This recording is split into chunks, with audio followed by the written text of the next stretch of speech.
대개 사람들은 약속을 하면 그 약속을 꼭 지키려고 하죠. 그러나 개 중에는 이런저런 사정이 있다고 약속을 쉽게 깨는 경우도 우리는 종종 보게 됩니다. 물론 약속할 때랑 나중에 상황이 달라져서 약속을 지키지 못할 불가피한 일이 있을 수도 있지만 한 번 한 약속은 반드시 지켜야 하는 것이죠. 왜냐하면 그 약속의 가치는 약속한 사람의 전 인격의 가치가 있는 것이고 그 약속은 자신의 인격 전체를 거는 것이기 때문입니다. 하나님은요, 한 번 하신 그 약속을 끝까지 지키세요. 하나님은 한 번 그의 백성들과 맺은 약속을 반드시 지키시는 것입니다. 하나님은 우리를 구원하시기 위해서 우리와 언약을 맺으세요. 그리고 어떤 일이 있어도 하나님은 그 언약을 끝까지 지키시고 백성들을 끝까지 책임지시는 거죠. 하나님의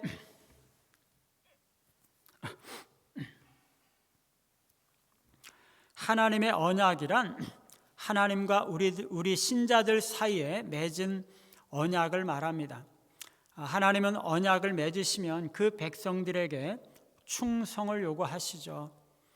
순종을 요구하십니다. 그러나 그 대신에 하나님은 우리의 모든 삶을 책임지시죠. 우리의 먹을 것, 입을 것, 모든 쓸 것을 공급하시고 우리를 보호하시고 인도하시죠. 하나님은 우리를 구원하시고 그 구원을 이루어 가시기 위해서 모든 것을 공급하세요. 하나님은 언약으로 그것을 약속하시고 그 언약을 지키시는 거죠. 그런데 하나님의 언약의 특이한 것은요, 그것이 무조건적이라는 것이에요. 일반적으로 사람들 사이의 계약은 일방이 그 계약의 조건을 충족하지 못하면 대개는 상대방도 그 언약을 지키지 않아도 된다고 그렇게 생각을 하지만 하나님은 우리가 언약에 충성하지 못할 때에도 끝까지 우리를 책임지시고 사랑과 은혜를 변함없이 베푸신다는 것입니다. 우리가 언약을 깨뜨려도 하나님은 우리와 맺은 그 언약을 깨뜨리지 아니하시고 끝까지 지키신다는 것이에요. 오늘 말씀에는요, 끝까지 제자들을 사랑하시는 주님의 모습이 나타나고 있어요. 주님이 한번 선택하시고 사랑하신 자들을 주님은 끝까지 사랑하시는 거죠. 오늘 우리는 끝까지 사랑하시는 주님의 모습을 세 가지로 살펴보면서 은혜를 나누고자 합니다. 첫째, 끝까지 섬기심으로 사랑하시는 주님이십니다. 오늘 말씀은 예수님께서 마지막 만찬 때에 제자들의 발을 씻기시는 장면이죠. 예수님은 자신이 죽기 전에 제자들을 그 발을 씻기심으로 끝까지 섬기시는 것입니다. 제자들의 발을 씻어주는 것은요, 그들에 대한 예수님 자신의 사랑을 강하게 입증하는 것입니다. 예수님은요, 자신의 제자들을 사랑하시고 그들을 너무나 존중하시고 겸손하게 그들을 대하신다는 것을 그들 마음에 깊이 남겨주고 가시기 위해서 지금 죽기 바로 전에 그들의 발을 씻고 계시는 것입니다. 유대인들은요, 당시에 대개 샌들을 신었기 때문에 길을 걸으면 모래와 먼지에 노출이 되어서 발이 더러워지게 돼요. 초대를 받아서 어떤 집에 방문했을 경우는요, 그 집에서 발을 씻는 것이 오래전부터 있었던 하나의 관습이었어요. 그것은 손님들에게 최고의 환대를 보여주고자 하는 주인의 너무나 정중하고 공손한 행동이죠. 아브라함은요, 부지 중에 천사들 셋을 환대를 하고 그들의 발을 씻겨주었어요. 디모데전서 5장 15절에 10절에 보면 과부가 성도들의 발을 씻기는데 이것은 선한 행실의 증거라고 말씀하고 있어요. 집주인 자신이 손님들의 발을 씻어주는 것은 아니지만 주인이 주선해서 종으로 하여금 발을 씻기도록 하는 거죠. 이 일은요, 어쨌든 너무나 천한 일로서 종이 해야 하는 일입니다. 예수님께서 마지막 만찬을 하기 위해서 다락에 모였을 때에는요, 그들에게 종이 없었어요. 그래서 제자들 중 누군가는 이 일을 해야 하는 거죠. 그러나 아무도 이 일을 하려고 하지 않았던 것입니다. 바로 전에 그들은요, 식탁에 앉는 순서와 관련해서 누가 큰가, 누가 어떤 자리에 앉아야 되는가 하는 문제로 서로 다투었습니다. 이런 문제로 다투는 것은요, 제자들 사이에 처음이 아니었어요. 그들의 마음 속에는요, 섬기려고 하기보다는 제자들 중에 누가 큰가, 그게 가장 큰 관심거리였다는 것이에요. 그리고 제자들 가운데 한 사람은요, 지금 예수님을 배반하고 팔려고 생각을 하고 있는 거죠. 그래서 누구도 종처럼 다른 사람의 발을 씻어줘야 한다는 생각을 전혀 하지 못하는 거죠. 다락방에는요, 모든 것이 준비되어 있었어요. 물이 담겨있는 물 주전자와 대야가 준비되어 있었고, 긴 아마포 수건도 준비되어 있었어요. 그러나 아무도 움직이지 않는 거죠. 주님은요, 자신이 하나님의 독생자라는 사실을 충분히 인식하고 있었어요. 그는 온 세상의 주인이시고 합법적인 만물의 상속자이신 거죠. 예수님은요, 기다리셨어요. 제자들은 식탁 앞에 앉아 자리를 차지하고 앉아 있었고, 그들 앞에는 음식이 놓여져 있었고, 이제 막 식사가 시작되려고 하고 있었어요. 예수님은 계속 기다리셨죠. 아직 아무도 종의 의무를 수행하겠다고 나서는 사람이 없었어요. 예수님께서 자리에 일어나신 것은요, 바로 이때였죠. 그는 만찬석에서 갑자기 일어나서 제자들을 한 사람씩 발을 씻기기 시작하는 거죠. 겉옷을 벗으시고 예수님은 주전자에 있던 그 물을 대야에 따라 붓고, 식탁에 비스듬히 앉아서 발을 쭉 뻗고 있는 제자들 중에 하나에게 가서 그 옆에 마루에 대야를 놓으시고 그 물로 제자들의 발을 씻으시고 허리에 동인 수건의 끝으로 발을 닦으시는 것입니다. 그리고 한 사람씩 한 사람씩 다 씻어주시는 거죠. 여기서 저녁 먹는 중에 혹은 저녁 잡수시던 자리에서 일어나, 이런 표현은요, 식사를 한참 하다 말고 중간에 일어서서 제자들의 발을 씻기셨다는 말이 아니에요. 발 씻는 일은요, 식사 도중이나 아니면 끝나서가 아니라 식사를 시작하기 전에 있는 일이죠.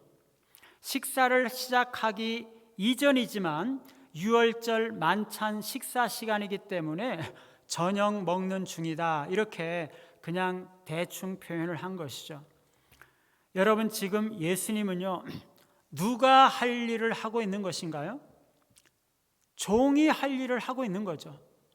손님들의 발을 씻기고 그들을 섬기는 것은 종이 하는 일이에요. 예수님께서 겉옷을 벗으셨다는 것은요, 종으로서 할 일을 하고 있다는 것이에요.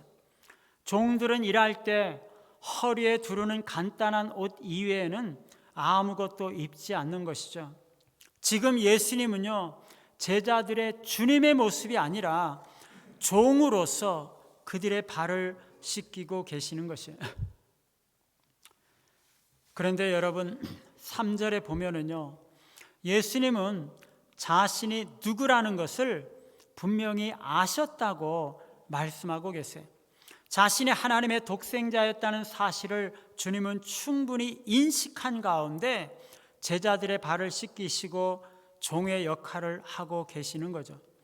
아버지께서 자신에게 모든 권세를 맡기셨다는 것, 그리고 자신이 영원 전부터 하나님과 함께 계셨고 계셨던 하나님의 아들이시라는 것을 주님은 아셨어요. 하나님의 아들로서의 자신의 인격의 위엄과 그 자신이 맡은 임무의 장엄함을 충분히 아셨음에도 불구하고 자기 제자들에게서 사랑과 겸손의 실제적인 모범을 보이실 마지막 기회를 포착하셔서 가장 낮아지셔서 가장 천한 종의 모습으로 임무를 수행하시고 제자들에게 종노릇 하시려고 나 자신을 낮추시고 계시는 것입니다. 여러분 한번 생각해 보세요. 여러분이 다니는 회사의 사장이 여러분의 발을 씻겨준다. 어떠시겠어요? 대통령이 지금 이 자리에 찾아와서 우리의 발을 씻겨준다. 그때 여러분의 기분이 어떠시겠어요? 그런데 지금 예수님은요, 사장도 아니고 회장도 아니고 대통령도 아니고 온 우주의 주인이요, 창조주이신 하나님이시잖아요. 그렇게 높으신 분이 마치 종과 같이 가장 낮아지셔서 제자들의 발을 씻기고 계시는 거잖아요.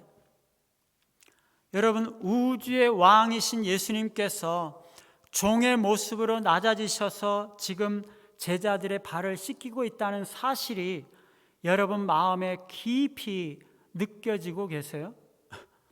우리는요, 이 이야기를 너무나 자주 많이 들어서 너무 익숙해져서 아무런 느낌이 없을지도 몰라요. 그런데 여러분, 이것은요, 보통 일이 아닙니다. 너무나 비정상적이고 너무나 비상식적이고 너무나 놀랍고 너무나 충격적인 장면이죠. 아니, 어떻게 우주의 왕이신 그리스도께서 종처럼 낮아지셔서 자신의 피조물인 제자들의 발을 씻겨요? 이거는요, 정말 상상할 수 없는 일이죠. 예수님은요, 자기가 세상을 떠나실 것을 아셨어요. 공생의 종말이 임박했고 언제 순환을 당할지, 언제 죽을지 다 아셨습니다. 그리고 이제 곧 아버지께로 돌아가신다는 것을 아셨던 것이에요. 유월절이 이르기 전에 그것을 미리 아셨다는 것입니다. 예수님은요, 자신이 이제 내일이면 세상을 떠나 아버지께로 돌아가신다는 것을 아심에도 불구하고 세상에 있는 자기 사람들을 사랑하시되 끝까지 사랑하셨어요. 그래서 자기 사람들, 곧 예수님을 믿고 따르는 사람들을 섬기고 계시는 거죠. 여러분, 예수님은 이제 곧 죽으실 시간이잖아요. 이 밤이 지나면 붙잡혀서 채찍에 맞고 십자가에 못 박히셔야 하는 것을 예수님은 알고 계시는 거죠. 그런 모든 고통을 예수님은 이미 알고 계세요. 이제는 자신이 엄청난 고통과 고난을 당하시고 자신의 생명이 다 끊어질 시간이 되었는데도 그것을 아시면서도 예수님은 자신의 고통과 죽음을 생각하지 않고 그 마음이 제자들에게 가 있어서 어떻게 그들을 섬길까, 어떻게 그들에게 사랑을 베푸실까, 그것을 지금 생각하고 계시는 거죠. 여러분, 우리 같으면은요, 이제 오늘 밤에 내가 붙잡힐 거다, 이제 몇 시간 후 내일이면 온몸에 채찍을 맞고 십자가에 못 박히고 곧 죽게 될 거다, 이것을 알면 우리에게 무슨 선한 생각이 나오겠어요? 아니, 어떻게 제 코가 석자나 빠졌는데 제자들을 사랑하고 섬기고 신경 쓸 틈이 없는 거죠. 우리 주님은요, 자신의 고통과 죽음을 돌보지 않고 고통과 죽음의 순간에조차 제자들에게 관심과 사랑하는 마음이 훨씬 더 컸던 거죠. 우리는요, 우리가 어려움 가운데 있고 내가 힘들면 다른 사람들이 아니라 주님에게조차 우리의 사랑과 섬김을 제대로 드리지 못하는 존재들이죠. 그러나 주님은요, 우리에게 언제나 우리 자신을 먼저 생각하는 것이 아니라 다른 사람에 대한 사랑과 관심을 우선적으로 더 많이 가져야 한다는 것을 말씀하고 계세요. 뿐만 아니라 예수님은요, 제자들이 어떻게 할지를 아셨어요. 자신이 붙잡히고 나면 이들이 다 도망갈 것을 알았죠. 게다가 베드로는요, 자신을 3번이나 부인할 것이다. 예수님 다 알고 계셨어요.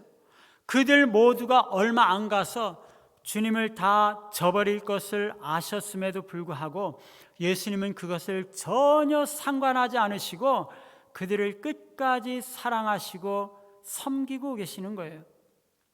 연약함과 허물에도 불구하고 사랑을 멈추지 않으시는 거죠.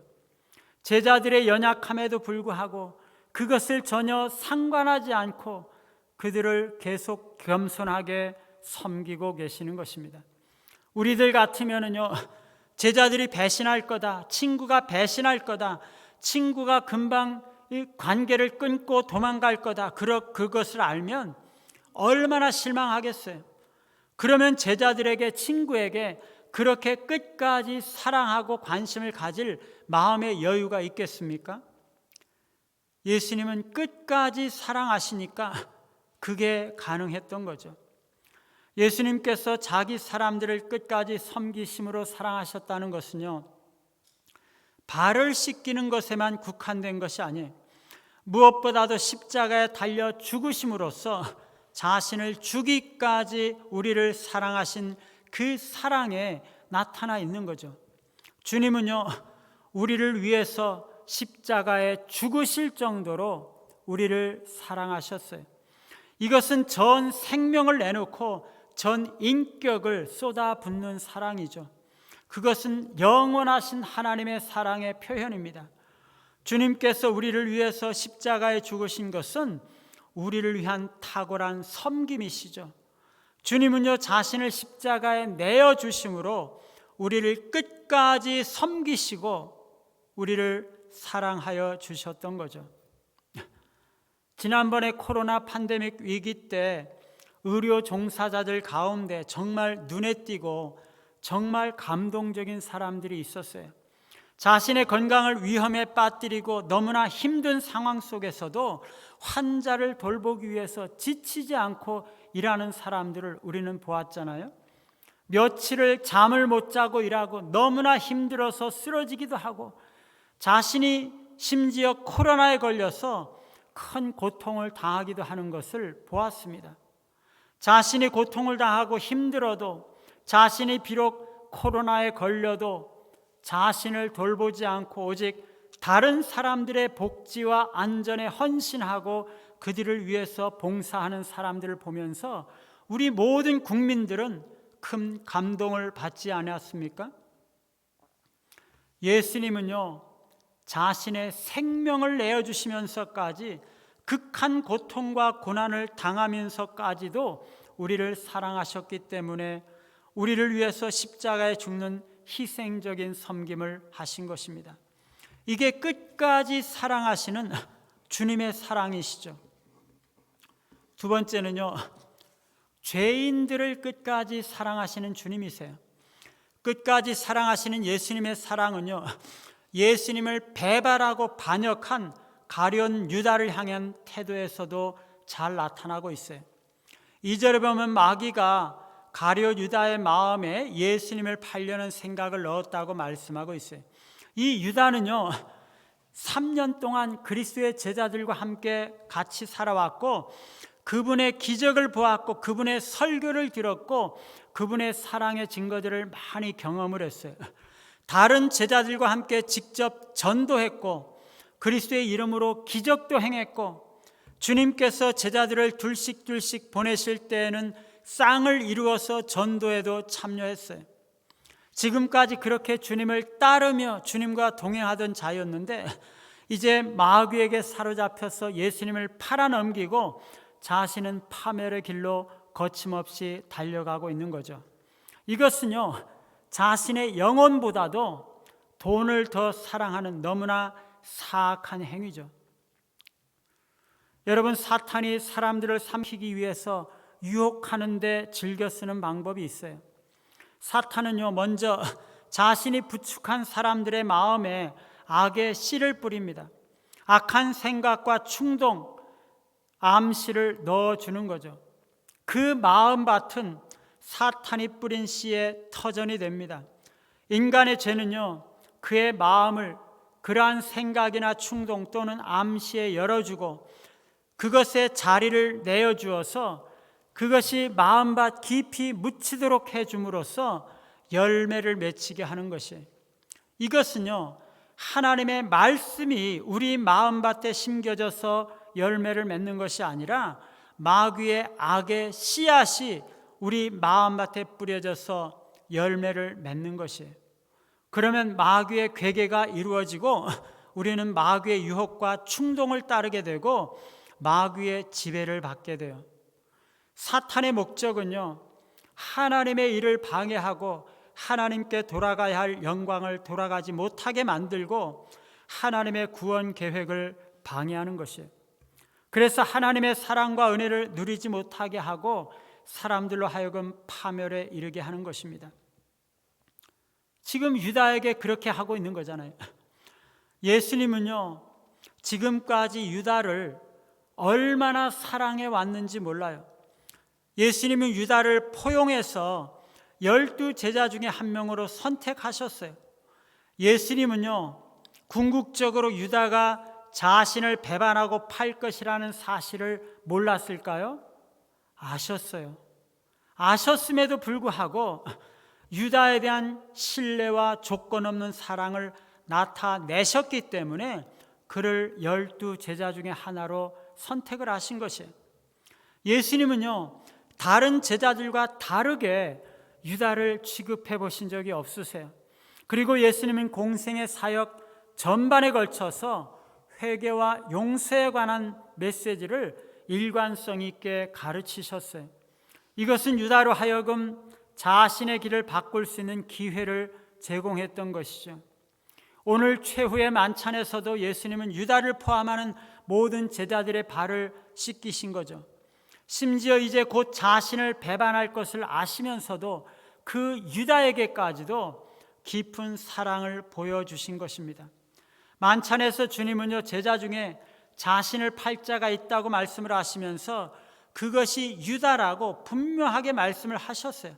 그리고 그에게 떡 한 조각을 초에다가 찍어가지고 갖다 주었어요. 그에게 사랑과 친절을 베풀고 그에게 분명히 경고하심으로써 예수님은 끝까지 유다가 돌아올 기회를 주시고자 하시는 것입니다. 유다가 대제사장들에게 가서 예수님을 팔기로 하고 그들과 함께 예수님을 붙잡기 위해서 돌아왔을 때에도 예수님은 그를 배반자라고 부르시지 않으시고 친구라고 불렀어요. 배신의 순간에도 유다에 대한 분노나 보복하려는 마음보다는요, 깊은 슬픔과 사랑의 마음을 가지고 계셨던 거죠. 우리 주님은요, 죄인들에 대한 끝없는 배려를 하시고 사랑을 품으세요. 우리가 연약함과 허물에도 불구하고 주님은 사랑을 멈추지 않으시는 거죠.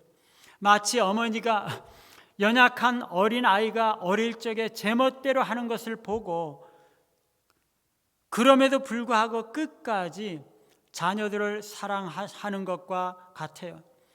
죄인들에 대한 주님의 사랑은요, 포용하는 사랑이에요. 누구나 포용하시죠. 특히 주님은 소외된 사람들에게 다가가시고 그들과 관계를 맺으시고 그들을 사랑하세요. 주님은 세리 삭개오와 함께 식사하시고 사마리아 여인과 대화하셨어요. 우리 주님은요, 죄인들을 영접하기를 기뻐하시는 분이세요. 주님은 우리가 아직 죄인 되었을 때 우리를 사랑하신 분이십니다. 주님은 어떤 죄인이든지 과거에 어떤 실패를 겪었든지 동일하게 사랑하세요. 과거와 상관없이 모든 인류에 대해서 주님은 사랑하시죠. 그분은 죄인들을 부르시고 새로운 삶으로 초대하세요. 그리고 한 번 선택하시고 사랑하시면 결코 변함이 없으시죠. 그분의 사랑은 끝까지 가는 사랑이에요. 지속적인 성격이 있는 거죠. 히브리서 13장 5절에 보면은요, 내가 결코 너희를 버리지 아니하고 너희를 떠나지 아니하리라 말씀하세요. 주님은 백성들을 결코 떠나지 아니하시고 버리지 아니하세요. 뿐만 아니라 하나님은요, 하나님을 향해서 반역하는 이스라엘에 대해서 끊임없는 사랑을 품으시고 그들에게 계속적으로 돌아오라고 사랑의 요청을 보내세요. 이스라엘 백성들은 끊임없이 하나님을 떠나고 끊임없이 하나님을 대적하고 반역했어요. 그러나 하나님은 그들에 대한 사랑을 그치지 아니하시고 끝까지 그들을 사랑하시고 끝까지 그들이 돌아오기를 요청하시고 끝까지 그들을 기다리시는 것입니다. 바로 호세아 선지자의 삶은요, 배반했던 이스라엘을 향해서 끝까지 사랑하시는 여호와 하나님의 사랑을 보여주시고 있어요. 우리 주님은요, 배반하고 반역하는 자들에게도 끝까지 사랑하세요. 세 번째로, 주님은 신자들을 끝까지 사랑하세요. 이것은요, 죽음 이후에도 변하지 않는 사랑입니다. 여러분, 대개 우리 인간들은요, 서로 사랑하든지 미워하든지 죽으면 그게 다 끝이잖아요. 우리가 죽으면 그동안 우리가 사랑했던 사람과도 떠나고 혹시 미워했던 사람이 있다 할지라도 그들을 다 떠나게 돼요. 모든 관계가 죽음으로써 끝나는 거죠. 그런데 예수님은요, 자신이 죽으신 이후에도 그 관계가 변함이 없어요. 그의 사람들을, 예수님의 사람들을 변함없이 사랑하시는 거죠. 어떻게 해요? 그분은 승천하신 이후에 보혜사 성령을 보내주심으로써 자신의 사랑을 끝까지 베푸세요. 주님은 요한복음 14장 18절에 그분이 돌아가신 다음에도 내가 너희를 고아와 같이 내버려 두지 아니하고 너희에게로 오리라 라고 말씀을 하셨어요. 성령의 오심은요, 이 약속을 성취한 것이고 성령은 제자들과 함께 하시는 주님의 영적인 임재를 말하고 있는 거죠. 주님은요, 결코 신자들을 버려두지 아니하시고 계속해서 그들을 사랑하시고 계속적으로 보살피시는 것입니다. 예수님은 승천하시기 전에 제자들에게 성령을 보내주실 것을 약속하셨어요. 이 약속은 그들을 향한 지속적인 돌봄과 사랑을 나타내는 것이죠. 보혜사 성령이 오셔서 제자들과 함께 하심으로 예수님이 떠나신 이후에도 그들에게 필요한 인도와 지혜와 지원을 계속적으로 제공하심으로써 지속적인 예수님의 임재를 나타내시는 것입니다.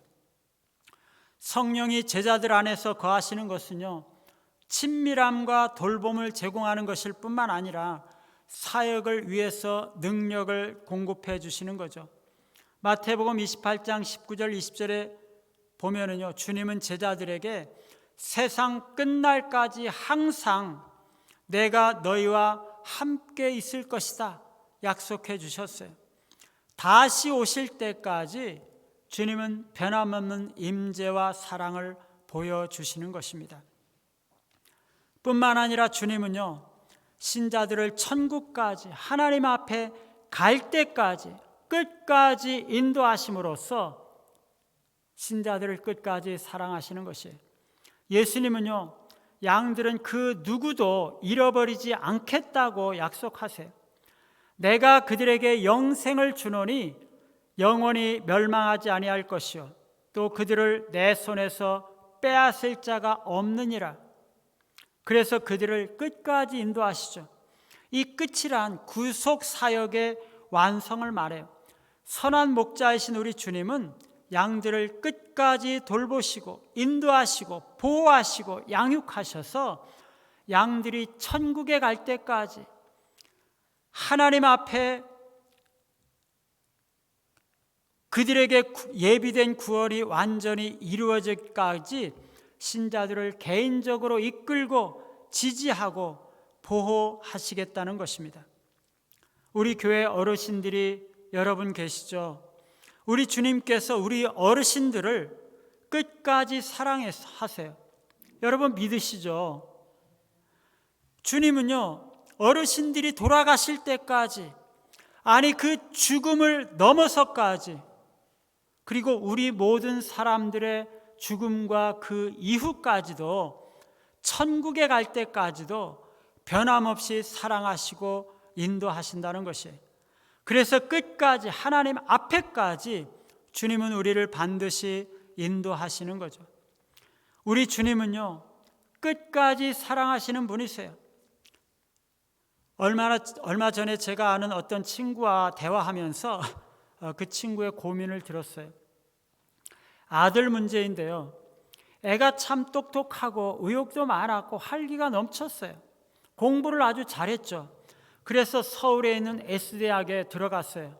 그런데 얘가 거기 가서 방황하면서 친구들도 못 사귀고 적응도 못하고 학교도 포기하고 아무것도 하는 일 없이 부모들에게 연락도 안 하고 아예 폐인처럼 산다는 것이에요. 그런 지가 벌써 5년이 넘었다는 거예요. 그래서 이제는 그에게 너 안 되겠다, 너 혼자서 독립해라, 그러기 위해서 생활비를 끊으려고 그 아들에게 그 이야기를 했더니요, 한참 있다가 문자가 왔는데 그동안 도와주셔서 감사합니다, 그러더라는 거예요. 그래서 어떻게 하면 좋겠느냐는 거죠. 저는 순간적으로 전에 읽은 책이 생각이 났어요. 초등학교 저학년 때부터 조현병을 앓고 있던 환자 이야기인데요, 그가 아주 장성할 때까지 병원에서 치료를 받았어요. 그런데요, 이 사람은 뭐든지 깨질 만한 것, 유리병이나 화병 같은 것, 그리고 칼이나 무기가 될 만한 것이 있으면 그것을 가지고 자해를 하기 때문에 그런 것은 절대 눈에 띄는 장소에 놓아두면 안 된다는 것이에요. 그가 만나는 사람들은요, 전부가 그를 조현병 환자로 보기 때문에 언제나 그를 경계하고 두려워한다는 것입니다. 그런데 엄마는요, 그를 끝까지 믿어주고 사랑했어요. 병원에서 휴가를 얻어서 집에 왔을 때에도 엄마는 그에게 너는 우리 집안의 훌륭한 딸이야, 나는 너를 믿어, 너가 잘할 수 있을 줄 믿어, 그러면서 그를 끝까지 믿어주고 사랑하면서 집안의 칼이나 유리병을 일부러 치우지 않고 그냥 그 자리에 놔두는 것이에요. 그런데 이 딸은요, 엄마가 자기를 믿어주는 것을 알아요. 그래서 칼이나 병이 있어도 집에서는 그것을 무기로 자해하지 않고 잘 참는 것이에요.